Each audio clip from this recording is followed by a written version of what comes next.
Karnataka TV, ಜನಪರ ನ್ಯಾಯಪರ. ನೀವಿನ್ನ ನಮ್ಮ channel subscribe ಮಾಡಿಲ್ಲ ಅಂದ್ರೆ ಈ ಕೂಡಲೇ ಲೈಕ್ ಮಾಡಿ, ಶೇರ್ ಮಾಡಿ, ಸಬ್ಸ್ಕ್ರೈಬ್ ಮಾಡಿ, ತಪ್ಪದೆ ಬೆಲ್ ಐಕಾನ್ ಕ್ಲಿಕ್ ಮಾಡಿ. ನಮಸ್ತೆ, ನವ ಕರ್ನಾಟಕ ಟಿವಿಗೆ ಸ್ವಾಗತ.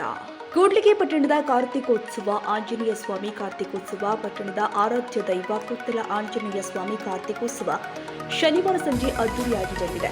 ಸಂಜೆ 7 ಗಂಟೆಯ ಹೊತ್ತಿಗೆ ಸಾಲಾಗಿ ಬಂದ ಸಹಸ್ರಾರು ಭಕ್ತರು ದೇವಸ್ಥಾನದಲ್ಲಿ ಆಂಜನೇಯ ಸ್ವಾಮಿಗೆ ಹಣ್ಣು, ಕಾಯಿ, ಹೂವು ಕೊಟ್ಟು ದರ್ಶನ ಪಡೆದು ದೇವಸ್ಥಾನದ ಹೊರಗೆ ಇಡಲಾಗಿದ್ದು ಸಾಲು ದೀಪಗಳಿಗೆ ಎಣ್ಣೆ ಬತ್ತಿ ಹಾಕಿ ಜ್ಯೋತಿ ಬೆಳಗಿ ಭಕ್ತಿ ಸಮರ್ಪಿಸಿದ್ರು.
ಇದಕ್ಕೂ ಮೊದಲು ಪ್ರಧಾನ ಅರ್ಚಕ ಜಿಪಿ ರಂಗನಾಥ್ ಹಾಗೂ ಮಂಜುನಾಥ್ ಅವರು ಬೆಳಿಗ್ಗೆ 5 ಗಂಟೆಗೆ ಆಂಜನೇಯ ಸ್ವಾಮಿಯ ಪಂಚಾಮೃತ ಅಭಿಷೇಕ ಹಾಗೂ ಅಷ್ಟವಧಾನ ಸೇವೆಯೊಂದಿಗೆ ವಿವಿಧ ಪುಷ್ಪಗಳೊಂದಿಗೆ ಅಲಂಕಾರ ಮಾಡಿ ಕಾರ್ತಿಕದ ಪೂಜೆ ಕಾರ್ಯವನ್ನ ನಡೆಸಲಾಗಿತ್ತು.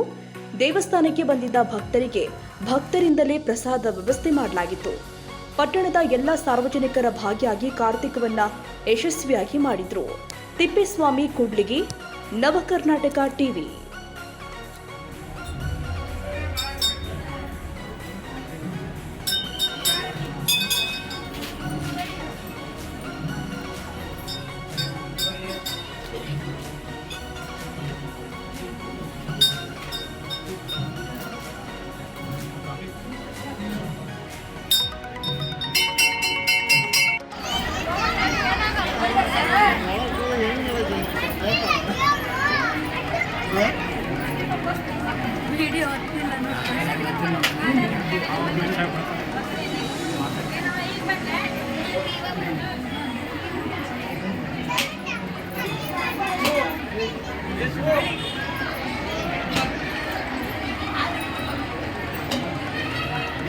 ನೀವಿನ್ನ ನಮ್ಮ ಚಾನಲ್ ಸಬ್ಸ್ಕ್ರೈಬ್ ಮಾಡಿಲ್ಲ ಅಂದ್ರೆ ಈ ಕೂಡಲೇ ಲೈಕ್ ಮಾಡಿ, ಶೇರ್ ಮಾಡಿ, ಸಬ್ಸ್ಕ್ರೈಬ್ ಮಾಡಿ, ತಪ್ಪದೆ ಬೆಲ್ ಐಕಾನ್ ಕ್ಲಿಕ್ ಮಾಡಿ.